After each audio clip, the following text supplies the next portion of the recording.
Only IAS के जो Telegram channel है तो वो तो मैंने ज्वाइन किया हुआ है। तो उस पर रोज़ कुछ ना कुछ कोट्स आते रहते हैं किसी स्कॉलर को लेके या किसी मान लीजिए जो हमारे एक्सटर्नल अफेयर्स मिनिस्टर हैं जयशंकर जी, तो उन्होंने कुछ कह दिया तो उनका कोई चीज़ आ गया इंपॉर्टेंट, या हमारे ऑनरेबल प्राइम मिनिस्टर जी ने कुछ कह दिया तो उनका कुछ आ गया। तो और उसके बाद माइंड मैप्स आते हैं। माइंड मैप्स काफ़ी अच्छे हैं बिकॉज वो एक टॉपिक को अलग अलग जगह से लिंक करते रहते हैं। सेकेंड बार में जब नहीं हुआ तो मैंने मम्मी को कॉल किया और मैं फ़ोन पे बहुत रोया। मेरे मौसा जी उन्होंने मुझे कहा कि यार तुमने इतना टाइम एनर्जी इन्वेस्ट किया है, 2 बार तुम यहाँ तक पहुँचे हो, 3 साल से तैयारी कर रहे हो, अब पीछे मत हटो। तो उन लोग को मैंने देखा कि यार ये लोग तो 5-6 साल से लगे हुए हैं और आज ये लोग जो है टॉप 50 करके आज IAS बन गए हैं, तो इतनी जल्दी हिम्मत नहीं हारते यार। Hello, welcome to only IAS। आज हमारे साथ उत्कर्ष द्विवेदी हैं जिन्होंने ऑल इंडिया रैंक 5 सिक्योर किया है यूपीएससी CSE 2021 में। सबसे पहले उत्कर्ष मैं आपको बहुत बहुत बधाई देना चाहता हूं। आखिरकार आप एक विशियस साइकिल से निकल गए, बहुत बहुत बधाई आपको। थैंक यू सो मच जी। इस सेशन को स्टार्ट करने से पहले मैं आपको बता देना चाहता हूँ, हालांकि आपको पता है ये जो सेशंस होते हैं, इंटरव्यू होते हैं, वो एस्पायरेंट्स के लिए होते हैं सो डैट कि उनको हेल्प मिल पाए। तो बहुत सारे क्वेश्चंस जो हम पूछते हैं वो कहीं ना कहीं एस्पायरेंट्स ओरिएंटेड होते हैं, बट देन ऑल्सो एक हमारे प्रारंभ बैच के एक स्टूडेंट हैं, उन्होंने आपसे क्वेश्चन पूछा है। मैं आपको दिखा देना चाहता हूँ, एक बार उनका आप रिप्लाई कर दीजिए। Is Kritika and I'm from Prarambha batch. First of all, congratulations to you. And my question is regarding answer writing, which is related to self-analysis of answers. So basically everyone tell us how to write and what to write, but I just want to know that what are the points should I remember while self-analysis of my answer. So can you please share some points about this? Thank you. सो इस question का आप अगर reply करते हैं तो जैसे कि ये पूछ रही हैं सेल्फ एनालिसिस के बारे में क्वेश्चंस का, और I think that is very important. तो और आंसर राइटिंग की जो उन्होंने बात की, आंसर राइटिंग ही सारा खेल है इस एग्ज़ाम में। तो जैसे पॉलिटिकल साइंस में जब आप आंसर लिख रहे हैं तो फिर आपकी कॉपी चेक होकर आई, तो आप क्या करिए कि टॉपर्स की कॉपी तो डली रहती है। तो जिन लोगों ने क्लियर कर लिया इस एग्ज़ाम को, तो जैसे मैं कुछ लोगों का नाम अगर लूँ तो जैसे यशस्वी मैम है, और यशस्वी नागराजन मैम शायद 57 ऐसे कुछ रैंक आए थे 2019 में, उनकी कॉपीज़ को मैंने देखा है। और नवनीत मन मैम हैं, उनकी कॉपीज़ को मैंने देखा है। और तृप्ति ढोडमी से मैम हैं, उनकी कॉपीज़ को मैंने देखा है।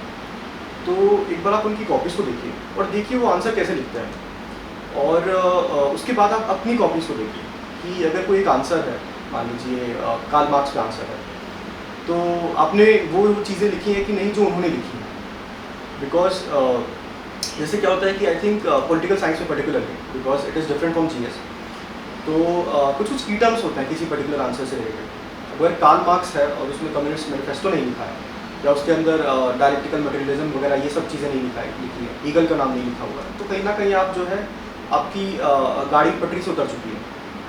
तो जब आप सेल्फ एनालिसिस कर रहे हैं तो इसको आप ऐसे करिए कि आप अपने आंसर को देखिए, मॉडल आंसर को देखिए, और जो टॉपर्स हैं उनके आंसर को देखिए, और आप देखिए कि आप वो चीज़ें इनकॉर्पोरेट कर रहे हैं कि नहीं। I think that is the best approach. Okay. और जैसे कि आपका PSIR ऑप्शनल है, तो GS पेपर 2 में भी इंडियन पॉलिटी है, तो कहीं ना कहीं प्रेशर क्रिएट होता है थोड़ा बहुत कि अपने GS से अपने ऑप्शनल का आंसर कैसे हम डिफरेंट कर सकते हैं, तो वो आपने कैसे किया? देखिए, इस चीज़ का प्रेशर मत लीजिए, इनफैक्ट इसको अपॉर्चुनिटी की तरीके से लीजिए कि PSIR का सिलेबस इतना बड़ा है कि सब कुछ कवर हो जाता है उसमें, ठीक है। वो उसका स्पिल ओवर ना आपको ऐसे में दिखेगा, आपको GS 2 में दिखेगा, आपको GS 4 में दिखेगा। तो ये तो मैं बोलूँगा एक अपॉर्चुनिटी है कि इसको यूज़ करना है। अब क्या करना है, देखिए, जैसे कि आपको बस एक छोटी सी चीज़ ये करनी है कि आप जब मान लीजिए पॉलिटी के आंसर्स लिख रहे हैं, मान लीजिए गवर्नर के आंसर लिख रहे हैं, तो आप कुछ स्कॉलर्स को उसमें कोट करेंगे जिन्होंने ऑफिस ऑफ द गवर्नर के बारे में कुछ चीज़ें कमेंट की हैं। तो आप वो चीज़ इसमें मत करिए, बस पॉलिटी के GS 2 में मत करिए। जो उन्होंने कहा आप उसको लिख सकते हैं, या मान लीजिए ग्रैंडल ऑस्टिन है जिन्होंने फेडरलिज्म का कोई डेफिनेशन दिया है, या अलेक्जेंड्रो विक्स हैं जिन्होंने फेडरलिज्म का डेफिनेशन दिया है, उनका नाम GS पॉलिटी के पेपर में मत लिखिए। जो उन्होंने कहा है वो आप लिख सकते हैं।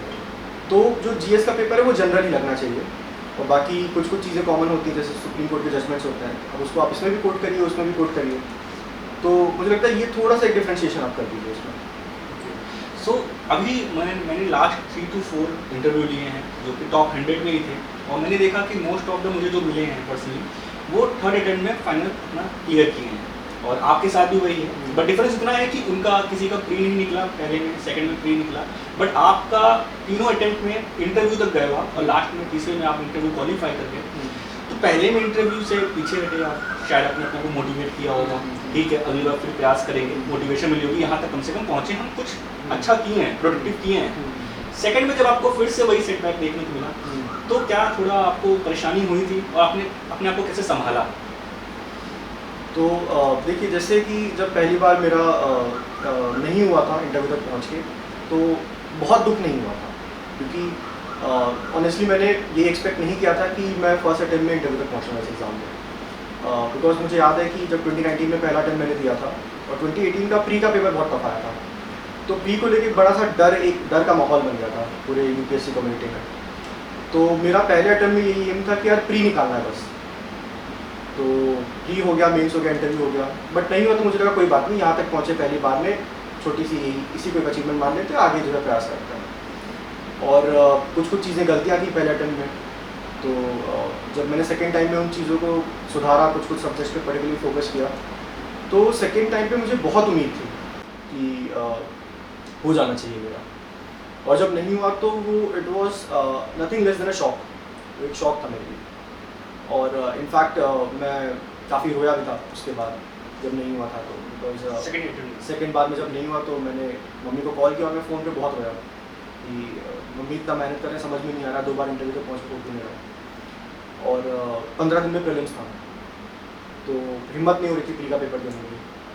बट फिर माता जी ने जो है कहा कि बेटा दे दो, तुम उस प्रोसेस में हो, तुम दे दो प्री, जो होगा देखा जाएगा। तो शायद उस टाइम पे जो हिम्मत बांधी थी, उसी वजह से आज यहाँ तक मैं पहुँच पाया।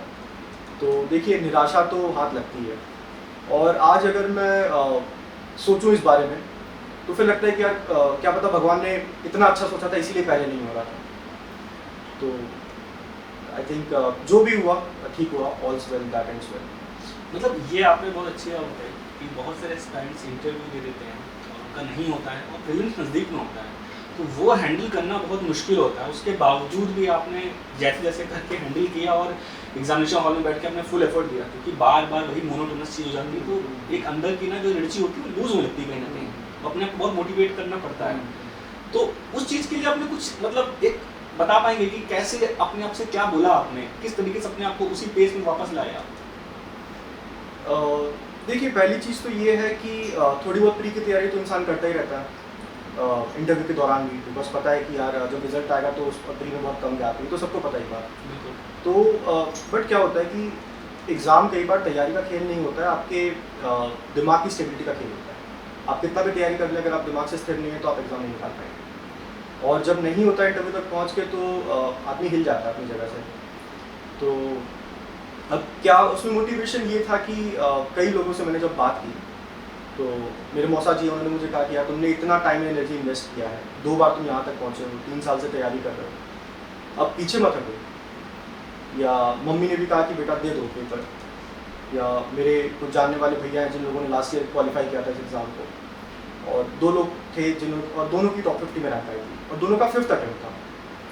तो उन लोग को मैंने देखा कि यार ये लोग तो 5-6 साल से लगे हुए हैं, और आज ये लोग जो है टॉप 50 करके आज IAS बन गए, तो इतनी जल्दी हिम्मत नहीं हारते यार।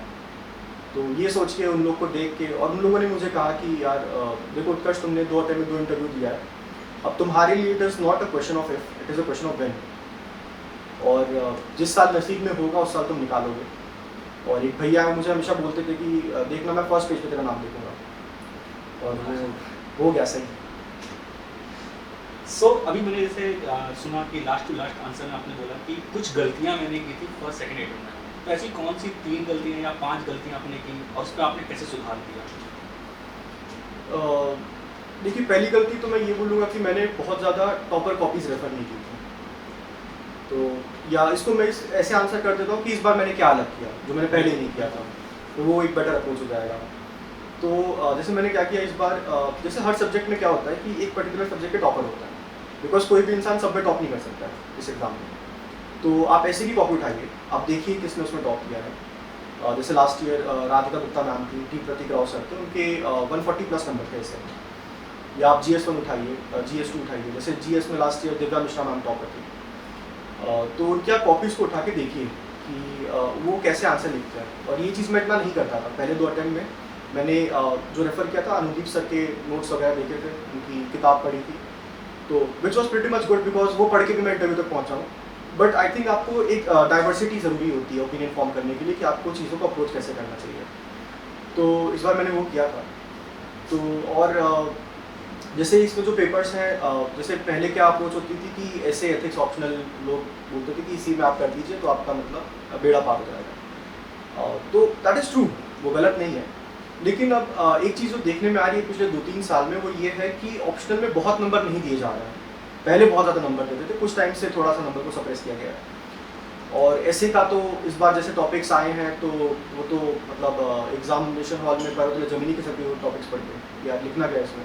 अब बचा जीएस, तो अब कहीं ना कहीं अगर आपको एक अच्छी रैंक चाहिए तो आप जीएस को इग्नोर नहीं कर सकते। तो मेरे इस बार जीएस में ठीक नंबर आए हैं and that was the reason कि जीएस में और ऑप्शनल की वजह से यहाँ तक जो है पहुँच पाए। ओके, सो जैसे कि हम देख रहे हैं कि मार्केट में रिसोर्सेज बहुत ज़्यादा आ गए हैं, जिसमें से 2 क्वेश्चन ये निकल रहे हैं। एक तो रिसोर्सेज को कन्फाइन कैसे करें, एंड दूसरा ये है कि जब रिसोर्सेज बहुत आ गए हैं तो कहीं ना कहीं कंटेंट भी सेम आ रहा है, तो आंसर को लोग डाइवर्सिफाई नहीं कर पा रहे हैं। आपने भी बोला भी कि आपने अपने आंसर को डाइवर्सिफाई करना शुरू किया, अगर मैं गलत नहीं बोला आपने, तो आपने कैसे डाइवर्सिफाई किया अपने आंसर को? और पहला क्वेश्चन मैं आपसे पूछा। तो देखिए, जो मार्केट में रिसोर्सेज की बात है तो ये बात सही है कि रिसोर्सेज तो इनफाइनाइट है। और बट अब आप उसको कैसे पहचानेंगे कि क्या आपके लिए ज़रूरी है, क्या ज़रूरी नहीं है। उसके लिए होते हैं यूपीएससी के प्रीवियस ईयर क्वेश्चन, चाहे वो प्रीलिम्स हो चाहे वो मेंस हो। तो ये मेरा सजेशन है कि लोग कम से कम 10 साल के पेपर उठाएं री और मेंस के, और देखें कि कहाँ से क्वेश्चन आ रहे हैं, कौन से टॉपिक से जहाँ रिपीट हो रहा है, कौन सी चीज़ें इंपॉर्टेंट है, कौन सी नहीं है। उसको अपना आप वो बनाइए, टेम्पलेट बनाइए। और उसके बाद जब आप कोई चीज़ पढ़ रहे हैं तब आप देखिए कि ये सिलेबस से रेलेवेंट है कि नहीं है। आप सिलेबस अपने साथ हमेशा रखिए, आपकी टेबल पे सिलेबस रहना चाहिए। मतलब आई एम नॉट समवन जो ये दूसरों को बोलने कि सिलेबस रट डालो, क्योंकि मैं खुद 3 अटेम्प्ट में नहीं रट पाया तो मैं दूसरों को क्या दूँ। तो रटिए मत सिलेबस बैठ के, उसका कोई यूज़ नहीं होता है। तो लेकिन उसको अपने साथ रखिए, सिलेबस को हैबिट में ले आए। हैबिट में ले आइए। आपको पता होना चाहिए कि अगर कोई चीज़ पढ़ रहे हैं तो ये किस पेपर में किस टॉपिक में आ सकता है। और क्योंकि मैंने वैसे ही नोट्स बनाए थे अपने एवर नोट पे, मान लीजिए GS1 है या GS2 है, तो उसमें सब टॉपिक्स हैं। इकोनॉमी हो गया, इकोनॉमी में GS3 में सब टॉपिक्स हैं, क्या है, बैंक वगैरह हो गया, बैंकिंग हो गया, या एक हो गया डेवलपमेंट हो गया, इंफ्रास्ट्रक्चर हो गया। तो आपको ये चीज़ दिमाग में आनी चाहिए ये किस टॉपिक में आएगा, और वहाँ पे वो नोट्स चले जाने चाहिए आपके। और दूसरी चीज़ ये है कि डाइवर्सिफाई कैसे करें। तो मुझे लगता है, देखिए बहुत ज़्यादा डाइवर्सिफाई तो आप नहीं कर पाएंगे, ठीक है, क्योंकि उतना प्रोड्यूस भी नहीं कर पाएंगे वहाँ जाके। लिखना तो 150 वर्ड्स 200 वर्ड्स ही है। तो आप ये इसमें यहाँ पे रूल आता है टेस्ट सीरीज़ का, कि देखिए 2 चीज़ें होती हैं, एक होते हैं स्टैंडर्ड सोर्सेज और एक होते हैं पेरिफेरल सोर्सेज जहाँ से आपको इन्फॉर्मेशन मिलती है। अब स्टैंडर्ड सोर्सेज होते हैं न्यूज़पेपर और प्लस जो कुछ स्टैंडर्ड किताबें होती हैं, या आपके कुछ नोट्स हो सकते हैं जो आपने सेल्फ स्टडी या कोचिंग से किए हैं। ये आपका कोर एस्पेक्ट हो गया किसी क्वेश्चन का। उसके बाद मान लीजिए कोई क्वेश्चन है, मान लीजिए स्पीकर के ऊपर क्वेश्चन है, तो अब उसमें बहुत सारी चीज़ें ज़रूरी है। पहले तो स्पीकर के ऊपर जो चीज़ें आपको लक्ष्मीकांत में मिल जाएंगी, लेकिन अब उसमें जो करंट में क्या हो रहा है स्पीकर को लेकर, और उसके बाद एंटी डिफेक्शन को उससे रिलेट करना, या सुप्रीम कोर्ट में कौन कौन से केसेस हैं उस चीज़ को लेकर, ये चीज़ें आपको बाहर से मिलेंगी। बाहर मतलब आप जब टेस्ट लगाएंगे, जब आप उनके सोल्यूशंस पढ़ेंगे, तो उन सोल्यूशंस को आप पढ़िए और उनको जो है जो पॉइंट आपको इंपॉर्टेंट मिले आप एक अलग से नोट बनाइए। जैसे मेरा अलग से नोट था एक वैल्यू एडेड मटेरियल्स नाम से, तो उसके अंदर सुप्रीम कोर्ट जजमेंट्स का एक नोट्स था, एक कोर्ट्स का नोट्स था, और एक जो है डेटा एंड फैक्ट्स का कोर्स था। उसको जब आप यूज़ करेंगे उसमें, तो कहीं ना कहीं वो आपको 0.5 और 1 नंबर एक्स्ट्रा एज आपको देगा, या किसी कमेटी का नाम, कमीशन का नाम, तो वहाँ से वो चीज़ डाइवर्सिफाई होगी। बिकॉज कोर कंटेंट तो सेम ही रहेगा। स्पीकर के बारे में पूरे देश को एक ही चीज़ लिखनी पड़ेगी, there is no other option. Okay, so जैसा कि जो आपने ये सिलेक्शन लिया है, कहीं ना कहीं आपकी ही पूरी मेहनत है इसमें, बिल्कुल, क्योंकि हमें ही खुद पढ़ना होता है रात को बैठ के या सुबह बैठ के, जब भी, ठीक है, हम थोड़ी बहुत हेल्प जरूर ले लेते हैं इधर उधर से, कंटेंट हो गया किसी तरीके से भी। तो मैं ये जानना चाहता हूँ कि ओनली आईएएस कैसे हेल्पफुल रहा आपके इस प्रिपरेशन के लिए? देखिए, पहला तो मैं थोड़ा सा डिसएग्री करूँगा। जैसे आपने कहा आपकी पूरी मेहनत है, बट ऐसा नहीं है। मेहनत तो है ही, और मेहनत कई लोगों ने की होगी जिनका सिलेक्शन हुआ है, जिनका सिलेक्शन नहीं हुआ है। बिल्कुल नहीं, मेरा कहने का मतलब ये था कि आपके सिलेक्शन के लिए आपकी मेहनत है। हाँ, ऐसा नहीं है कि किसी कंटेंट का ही सिर्फ उसमें योगदान है। बिल्कुल बिल्कुल, मैं आपकी बात बिल्कुल समझता हूँ। लेकिन जैसे मैं ये नहीं कह सकता कि मेरा सिलेक्शन सिर्फ मेरी मेहनत से हुआ जी है। जी, बहुत लोगों का सपोर्ट, बहुत लोगों का मतलब भगवान का आशीर्वाद, माँ बाप का आशीर्वाद सबका जो है लगा है, तब जाके रैंक आई है। बिकॉज ऑनेस्टली रैंक 5 लाने की कोई स्ट्रैटेजी होती नहीं है, बिल्कुल। कोई स्ट्रैटेजी नहीं होती। ऐसा कोई नहीं कह सकता कि आप ऐसा करिए तो आपकी रैंक आ जाएगी, ऐसा नहीं होता। तो और दूसरी चीज़ जो ओनली आईएएस के बारे में आपने बताया, तो ओनली आईएएस के जो टेलीग्राम चैनल है, तो वो तो मैंने ज्वाइन किया हुआ है। तो उस पर रोज़ कुछ ना कुछ कोट्स आते रहते हैं किसी स्कॉलर को लेके, या किसी मान लीजिए जो हमारे एक्सटर्नल अफेयर्स मिनिस्टर हैं जयशंकर जी, तो उन्होंने कुछ कह दिया तो उनका कोई चीज़ आ गया इंपॉर्टेंट, या हमारे ऑनरेबल प्राइम मिनिस्टर जी ने कुछ कह दिया तो उनका कुछ आ गया। तो और उसके बाद माइंड मैप्स आते हैं। माइंड मैप्स काफ़ी अच्छे हैं बिकॉज वो एक टॉपिक को अलग अलग जगह से लिंक करते रहते हैं। या हर महीने बुलेटिन आती है। बिकॉज क्या होता है कि एक चीज़ जो देखी गई है कई बार एस्पिरेंट कम्युनिटी में, कि लोग न्यूज़पेपर पढ़ने से बड़ा भागते हैं, और इसके मैं एकदम अगेंस्ट हूँ। बिकॉज न्यूज़पेपर तो सिर्फ यूपीएससी की बात नहीं है, एक इन्फॉर्म सिटीजन होने के लिए आपको पढ़ना चाहिए न्यूज़पेपर। तो जैसे फंडामेंटल ड्यूटीज़ में साइंटिफिक टेम्पर बोलते हैं, तो कहीं ना कहीं ज़रूरी होता है न्यूज़पेपर पढ़ना उस चीज़ के लिए।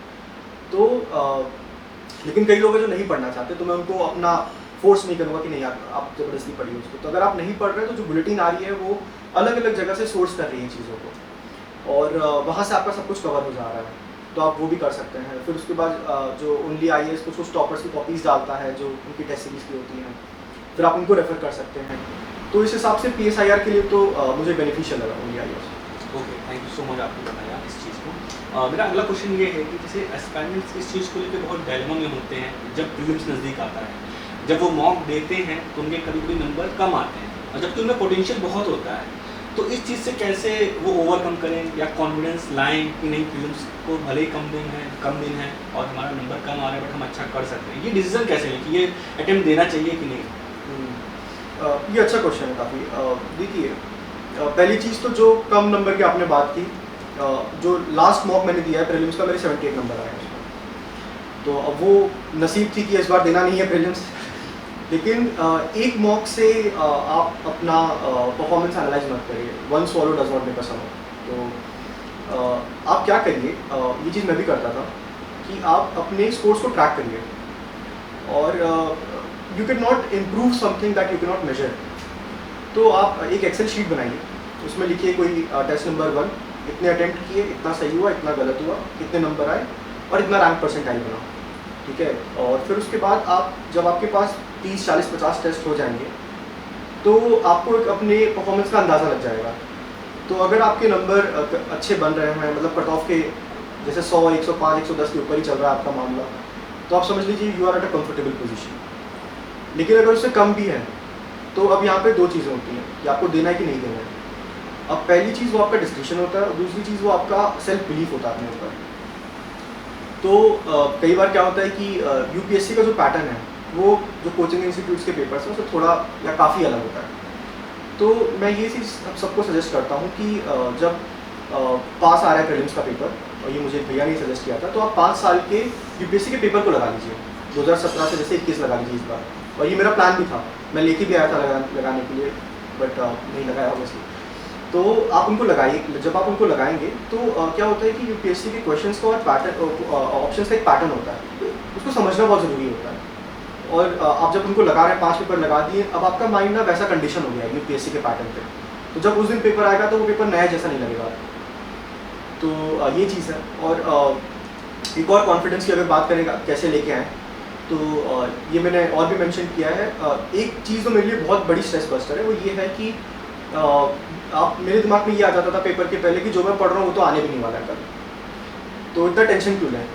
जो पढ़ लिया है ठीक है, जो नहीं रिवाइज हो पाया ठीक है, कोई बात नहीं। जितना पढ़ रहे हैं प्री में 100 में से मुश्किल से 15-20 क्वेश्चन होते होंगे जो डायरेक्टली पढ़ के सॉल्व हो जाते हैं, बाकी सब में आपको अपने दिमाग का इस्तेमाल करना है। तो अगर आप स्ट्रेस फ्री रहेंगे तभी आप जो है उन डायनेमिक क्वेश्चंस को हैंडल कर पाएंगे, बिकॉज क्वेश्चंस बहुत डाइसी हो गए प्री में अब। तो अगर बहुत तैयारी नहीं भी है, अगर आपको अपने ऊपर कॉन्फिडेंस है कि नहीं मैं स्ट्रेस हैंडल करके उसको कर सकता हूँ, तब I think go for it. इतना टेंशन मत लीजिए, बिकॉज प्री में भी लगता काफ़ी फैक्टर है, क्या पता 2-4 क्वेश्चन ऊपर करके आप निकाल ही दें प्री को। ओके, सो जैसे कि अभी हम लोग कुछ देर पहले बातें कर रहे थे कि प्रीलिम्स बहुत बड़ा फियर बन गया है लोगों के लिए आज के टाइम पे, और कहीं ना कहीं मेंस एक बार को निकल सकता है, थोड़ा इजी हो सकता है उससे, उसमें आप प्रिडिक्ट भी कर सकते हैं शायद Q/Q के बेसिस पे, बट प्री थोड़ा अनप्रिडिक्टेबल है। तो अब तो प्रीलिम्स नज़दीक है, बट अगले प्रीलिम्स के लिए बहुत टाइम है, सफिशिएंट टाइम है। तो मेरे अकॉर्डिंग तो प्रीलिम्स और मेंस को हमेशा पैरेलली लेके चलना चाहिए, बट देन ऑल्सो प्रीलिम्स के लिए क्या स्पेसिफिक अप्रोच रखनी चाहिए आपके अकॉर्डिंग, सो दैट कि प्रीलिम्स जो बैरियर जो फियर है वो कहीं ना कहीं दूर हो जाए लोगों के अंदर से। तो देखिए, इसमें पहली चीज़ तो ये बात सही है कि फियर तो है, और मैंने भी पहले मेंशन किया था कि 2019 में मेरा एम ही ये था कि प्री निकालना, बिकॉज 2018 का पेपर काफ़ी टफ आ गया था। तो इसके लिए आप क्या करिए, आप खूब सारे टेस्ट लगाइए। जैसे अगर मैं आपको बताऊं तो मैंने पहले अटेम्प्ट में अराउंड 72 टेस्ट लगाए थे, ठीक है, दूसरे में 97 टेस्ट लगाए थे, तीसरे में 66 टेस्ट लगाए थे, तो कंसिस्टेंटली 50 के ऊपर ही टेस्ट लगाए थे। तो ये कब से स्टार्ट मतलब करना चाहिए आपके? ये मैंने स्टार्ट किया था प्री से 3-4 महीने पहले ओके, टेस्ट देना। तो टेस्ट देने से फ़ायदा क्या होता है कि पहली चीज़ तो आप टेस्ट देने में आप कंडीशन हो जाता है आपका ब्रेन। दूसरी चीज़ क्या होता है कि आप जो अनकन्वेंशनल एंड अनप्रेडिक्टेबल क्वेश्चन उनको हैंडल करने का तरीका सीख जाते हैं। तीसरी चीज़ क्या होती है कि आप नए नए क्वेश्चंस आपको मिल जाते हैं। और चौथी जो सबसे इंपॉर्टेंट चीज़ है जो मुझे लगती है वो ये होती है कि जो गलतियाँ आप टेस्ट में करते हैं वो आप कभी भूलते नहीं हैं। क्या पता कोई चीज़ आप किताब से 4 बार पढ़ें आपको याद ना हो, लेकिन ये चीज़ लाइफ में भी होती है, आदमी कोई गलती करता है तो कभी भूलता नहीं उस चीज़ को, तो ये चीज़ टेस्ट में भी काम आती है। तो पहली चीज़ तो ये हो गई। अब दूसरी चीज़ ये हो गई कि आपने जो बात की कि इंटीग्रेट करके जो पढ़ना चाहिए, तो आई थिंक ये this is true to certain extent, because syllabus कहीं ना कहीं ओवरलैप करता है। लेकिन क्या होता है कि जैसे इस एग्ज़ाम में तीनों स्टेजेस का अपना अपना एक अप्रोच है और अपनी अपनी एक डिमांड है। तो आप मान लीजिए कि कोई क्वेश्चन मान लीजिए एंटी डिफेक्शन पे ही है, तो उसका मेंस में अलग डिमांड है, प्री में अलग डिमांड है। तो अब एंटी डिफेक्शन इज समथिंग वो जो हमेशा न्यूज़ में रहता ही है, अब आप उसको न्यूज़पेपर में पढ़ रहे हैं, तो जो मेरे नोट्स हैं वो सेग्रीगेटेड नोट्स हैं। प्री के अलग नोट्स हैं, प्री का पॉलिटी अलग है, GS2 का पॉलिटी अलग है, पॉलिटिकल साइंस का पॉलिटी अलग है मेरे लिए, ठीक है। तो प्री में क्या होगा, एंटी डिफेक्शन के खाली कुछ कुछ वो होंगे, कुछ की पॉइंट्स होंगे कि कौन सा आर्टिकल है क्या है। जो मेंस होगा उसमें कुछ एनालिटिकल पार्ट होगा, जो PSI का पार्ट होगा उसमें कोई स्कॉलर का कुछ या सुप्रीम कोर्ट का कोई जजमेंट रहेगा। तो आप भले ही उनको पढ़िए, किसी टॉपिक को पढ़िए जो है कि ये प्री में भी इंपॉर्टेंट है, मेंस में भी इंपॉर्टेंट है, लेकिन उसको नोट मेकिंग आप सेग्रीगेटेड तरीके से करिए, और उसको आप अप्रोच भी अलग जो है एक अलग तरीके से उसको करिए। जैसे मतलब जो मंत्रा है वो ये है कि इंटीग्रेट या डिफ्रेंशिएट, ये अप्रोच होनी चाहिए इस एग्जाम को लेकर। ओके, सो जैसे कि हम लोग ने भी सिलेबस की भी बात की थी, PYQ की भी बात की थी, और ये बहुत बेसिक चीज़ें हैं जो फ्रेशर होते हैं, बिगनर होते हैं, या उनको कोई गाइडेंस नहीं होता, वो PYQ को कभी नहीं देखते हैं, ना कभी सिलेबस को देखते हैं, वो सीधा मार्केट जाते हैं, लक्ष्मीकांत खरीदते हैं, स्पेक्ट्रम खरीदते हैं, डायरेक्टली पढ़ना शुरू कर देते हैं। तो आपके अकॉर्डिंग सिलेबस को कैसे देखना चाहिए उसके पहले, हालांकि आपने बताया कि सिलेबस को आप लगातार देखते रहिए, हैबिट में लाइए, बट देन ऑल्सो कैसे उसको रिलेट करें और PYQ को कैसे रिलेट करें, क्या इंपॉर्टेंस उसकी कैसे एनालिसिस करें, क्या PYQ के हमें नोट्स बनानी चाहिए कि हमने साइंस एंड टेक में पर्टिकुलर टॉपिक उठाया, बार बार क्वेश्चन पूछेगा, उसके अलग से हम वो बना लें, उसके अकॉर्डिंगली हम पढ़ें, मतलब क्या अप्रोच होनी चाहिए दोनों चीज़ को लेकर, सिलेबस एंड PYQ? तो देखिए, जैसे जो बिगनर्स होते हैं, तो आप जैसे किसी जो बैटल होता है, जब आप बैटल फील्ड में जाते हैं तो आप उसके बारे में स्टडी करते हैं बहुत अच्छी, कि इसके आसपास टेरेन क्या है या क्या हो सकता है इस बैटल में, क्या किया जा सकता है। तो जब आप UPSC में भी आ रहे हैं तो एक UPSC के एग्जामिनेशन का थोरो एनालिसिस करिए। एकदम जो स्विमिंग पूल है उसकी गहराई नापने के लिए खुद पहले मत कूदिए, नहीं तो आप डूब भी सकते हैं। तो आप क्या, जैसे मैंने क्या किया था, मैं जब अपने कॉलेज में था, तो पर्टिकुलरली अपने सेकेंड ईयर थर्ड ईयर में, तो तब मैं बहुत सारे टॉपर्स की वीडियोस देखता था। मैंने एक डायरी रखी थी छोटी सी, और मैं सिर्फ यही काम करता था कि टॉपर्स के खूब सारे वीडियोस देखने, उनके ब्लॉग्स पढ़ने। तो जब आप वो सारी चीज़ें इतनी बार देख लेंगे, कई सारे टॉपर्स को देख लेंगे, तो आप कहीं ना कहीं एक इन्फॉर्म्ड ओपिनियन बना पाएंगे इस एग्जाम को लेकर। तो आप वो ज़रूर करिए। आप किसी जंग में लड़ने जा रहे हैं तो बस ऐसे ही मत चले जाइए, उसके बारे में समझ के जाइए कि मैं किस चीज़ से लड़ने जा रहा हूँ, उसके बारे में जानिए। तो पहली चीज़ तो ये है। और दूसरी चीज़ ये है कि जो आपने पूछी है कि PYQ को और या सिलेबस को कैसे देखा जाए, तो अब क्या होता है कि मान लीजिए पॉलिटिकल साइंस ही है, तो जब मैं उसको जब मैंने मान लीजिए कोचिंग कर ली पॉलिटिकल साइंस की, अब उसके तो 5 रजिस्टर बन गए मोटे मोटे, उनका तो रिवीजन हो नहीं सकता है पेपर के पहले, अब उसको शॉर्ट नोट्स बनाने हैं। तो मैं क्या करता था, मान लीजिए कोई टॉपिक है प्लेटो उठाओ, तो प्लेटो में पहले मैं प्रीवियस ईयर क्वेश्चंस पढ़ता था, उसके बाद फिर मैं नोट्स देखता था। जब नोट्स में पढ़ रहा हूँ तो फिर मान लीजिए कोई उसका टॉपिक है कम्युनिज्म का, प्लेटोस थ्योरी ऑफ कम्युनिज्म, ये बहुत ही फेवरेट है UPSC का, और UPSC उसको कार्ल मार्क्स कम्युनिज्म से लिंक करके पूछता है। तो अब आपने ये चीज़ पढ़ी है, तो आप जब प्लेटो के नोट्स बना रहे हैं, उस रजिस्टर से अपने शॉर्ट नोट्स बना रहे हैं उसको करने के लिए, तो आपके ध्यान में ये रहेगी कि जब कम्युनिज्म का पार्ट आएगा उसमें उस नोट्स में, तो आप उसको अच्छे से हाईलाइट करके लिखेंगे और फिर आप वहीं पे आप कार्ल मार्क्स खोलेंगे और कार्ल मार्क्स का कम्युनिज्म वहाँ पे लिखेंगे। तो अब जब आप प्लेटो पढ़ेंगे तो आपको पता है इंपॉर्टेंट क्या है और ये किस किस चीज़ से रिलेट किया जा सकता है। तो ये तरीका होना चाहिए। सो जैसे कि हम जब कोई नई चीज़ करते हैं या हम कह सकते हैं हमें कोई चीज़ अगर नहीं आती है तो उसको सीखने में एक स्ट्रगल आता है और वो स्ट्रगल कहीं ना कहीं लर्निंग्स देता है, वो कोई नेगेटिव नहीं है। जैसे ही वो स्ट्रगल हम क्रॉस कर जाते हैं तो उसमें हमारा स्किल्स बहुत अपग्रेड हो जाता है, हम उसमें माहिर हो जाते हैं। तो क्या ऐसा है कि यूपीएससी जब हम शुरुआत करते हैं, जब तक पेपर नहीं निकलता है तो वो हमारे लिए स्ट्रगल होता है। जैसे ही सिलेक्शन होता है तो हमको उसके तोड़ पता चल जाते हैं और फिर हमें लगता है ये तो कुछ था ही नहीं, इसमें तो बस हमें इन चीज़ों पर ध्यान देना था। तो क्या कुछ ऐसी चीज़ें हैं जो आपको अब लगती हैं यार कुछ नहीं था, मतलब इतना नहीं था जितना इसका हाइप क्रिएट किया गया। जैसे कंसिस्टेंसी एक चीज़ हो गई, उसके अलावा कुछ ऐसी चीज़ें हैं जो हम ध्यान दें तो बहुत इजीली निकल सकता है अगर मेहनत करें। आई थिंक ये सही बात है, बिकॉज जैसे मुझे 3 अटेम्प्ट में 3 बार इंटरव्यू पहुंचने का एक सौभाग्य प्राप्त हुआ। तो उसका कहीं ना कहीं एक रीज़न ये भी था कि कहीं ना कहीं मुझे पैटर्न समझ में आ गया था इस एग्ज़ाम का, प्री हो चाहे मेंस हो। तो इसीलिए मैं प्रैक्टिस पे बहुत फोकस डाल रहा हूँ कि आप प्री में खूब सारी प्रैक्टिस करिए, बिकॉज प्री का यही है कि बहुत ही अनकन्वेंशनल होता है। तो और जो मैंने कहा यूपीएससी के प्रीवियस ईयर क्वेश्चंस को आप करिए प्री में, तो आपको एक पैटर्न समझ में आएगा वहाँ पे जाके कि कौन सा ऑप्शन सही हो सकता है, कौन सा गलत हो सकता है, कौन सा एक्सट्रीम स्टेटमेंट हो सकता है, कहाँ पे ऑल करेक्ट हो सकता है, कहाँ पे ऑल करेक्ट नहीं हो सकता है। तो जब वो चीज़ समझ में आ गई तो क्या होता है कि जब जहाँ पे नॉलेज काम नहीं आती वहाँ पे लॉजिक काम आता है, और नॉलेज आपको कितना ही हो पाएगा। तो जब वहाँ पे वो लॉजिक काम आता है तो आपने प्रीवियस ईयर क्वेश्चंस को किया है तो लॉजिक उसी डायरेक्शन में चलता है। तो पहली चीज़ तो ये हो गई। और दूसरी चीज़ जब मेंस की बात हो गई तो मेंस में 2-3 चीज़ें आपको समझ में आ जानी चाहिए। पहली चीज़ ये समझ में आ जानी चाहिए कि पेपर पूरा करना इज़ नॉन नेगोशिएबल, मतलब इट इज़ अ सिन, मेरी नज़र में ये सिन है। अगर आपने पेपर पूरा नहीं किया तो आपने पाप किया है, ठीक है। कई लोग होंगे जो बिना पेपर पूरा किए भी टॉप 100 टॉप 50 में होंगे, मैं उनकी बात नहीं कर रहा हूँ, बट मैं अपना पर्सपेक्टिव दे रहा हूँ। तो कुछ भी हो जाए पेपर को छोड़ना नहीं है, ठीक है। आधे नंबर 1 नंबर की लड़ाई है, निकालना है उसको वहाँ से, ठीक है। क्योंकि आप आज रैंक्स देखेंगे तो 2-2, 3-3 नंबर पे एक रैंक ऊपर नीचे होकर बैठे हुए हैं। और दूसरी चीज़ ये है कि जैसे कोई क्वेश्चन है मेंस में, आप इस चीज़ को समझिए कि एक मेंस के क्वेश्चन में सब पार्ट्स होते हैं। वो पढ़ने में तो एक सेंटेंस लगता है लेकिन उसके अंदर 2 से 3 सब पार्ट होते हैं। तो उस सब पार्ट को आइडेंटिफाई करना एक स्किल है। जब आप उस सब पार्ट को आइडेंटिफाई कर रहे हैं, आपने इंट्रोडक्शन लिखा। अब इंट्रोडक्शन कैसे लिखना है आपको पता है, आपने एक तरीका बना लिया कि या तो मैं इसको डिफाइन करूँगा, या तो मैं इसको कोई डेटा डालूंगा, ठीक है, और या तो मैं कोई करंट अफेयर लिखूँगा। ये चीज़ फिक्स हो गई। दूसरी चीज़ ये हो गई, मैं तुरंत एक सब हेडिंग बनाऊँगा और पहला सब पार्ट लिखूँगा, 3-4 पॉइंट लिख दिए। दूसरी सब हेडिंग बनाऊँगा, 3-4 पॉइंट लिख दिए। तीसरी सब हेडिंग बनाऊँगा, फिर मैं उसको कंक्लूड कर दूँगा। अब ये एक टेम्पलेट हो गया। तो जब कोई एग्जामिनर देखेगा तो उसको इंट्रोडक्शन में एक बढ़िया कोट मिल गया या डेटा मिल गया, आंसर बढ़िया कंक्लूड हो गया है, और 3 सब पार्ट उसको दिख रहे हैं। आपने एक बॉक्स बनाया हुआ है, तीनों सब पार्ट उसको दिखाई दे रहा है वहाँ पे। तो आपने उसके अंदर कुछ भी लिखा हो, ठीक है, रेलेवेंट ही लिखा होगा ऑब्वियसली, तो लेकिन आपको ठीक ठाक नंबर मिल जाएंगे बिकॉज आपने कंप्लीट आंसर लिखा है। बिकॉज बेस्ट आंसर या ऑप्टिमम आंसर तो कोई नहीं लिख सकता है, लेकिन जो उस क्वेश्चन की डिमांड थी कि आपने उसको अच्छा इंट्रोड्यूस किया, आपने उसको अच्छा कंक्लूड किया, और जो जो उसमें सब पार्ट्स थे आपने उनको एड्रेस किया। तो जब आप ये कर रहे हैं और ये आप कंसिस्टेंटली हर क्वेश्चन में सारे पेपर में कर रहे हैं, तो you will get a decent score at least to receive the interview call.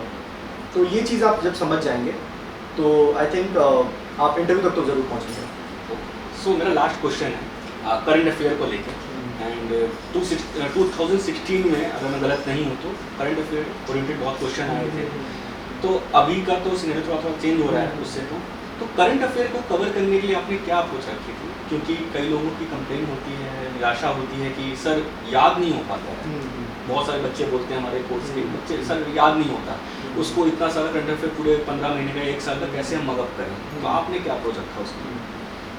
तो अब देखिए, आप ये चीज़ इसमें ये समझिए कि यूपीएससी आपको हिंट्स ड्रॉप कर रहा है, वो पैटर्न को चेंज कर रहा है, आप भी चेंज हो जाइए। तो जिसको कहते हैं कि सर्वाइवल जो इशू होता है, तो अगर आपको इस एग्ज़ाम में सर्वाइव करना है तो आपको उस डिमांड के साथ चेंज होना पड़ेगा।